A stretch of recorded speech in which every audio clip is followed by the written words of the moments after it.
Hey, what's up, YouTube? I just want to holler at you just for a few minutes to give you a taste of if you decide to order on Joanne.com, you know, whatever your crafting needs are.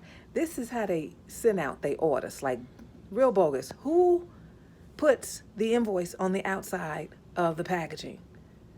I'm like, I bought some pretty expensive items and had the post office or UPS or whoever's delivering and weren't honest enough, they could see everything that's inside your package. And mind you, this is like the second time I've placed an order with them online, and this is how they send your package.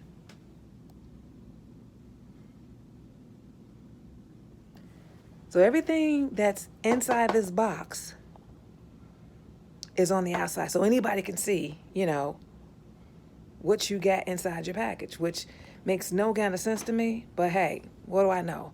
But just a heads up, if you decide to order on Joanne.com, if you can't find what you need to find in a store, or if you don't have a store that's near you, just know, whatever you order, they're going to put your packing list, your invoice list on the outside of the box. Now, I thought it was just a fluke the first time I placed an order, which was for some Cricut stuff, and Cricut ain't cheap. That's some real coins right there.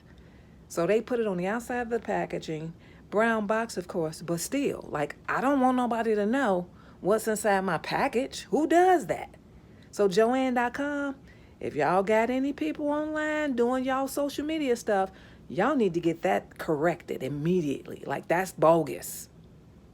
Again, look at this packing list on the outside of the box.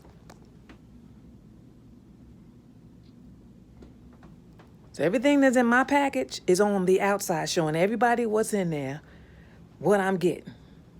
Anyway, deuces, I just wanted to share that just in case we have some crafters like myself who places their order on Joanne.com, which they got some good deals, but still, don't nobody want everybody to know what they're receiving or what's inside their package. I'm just saying.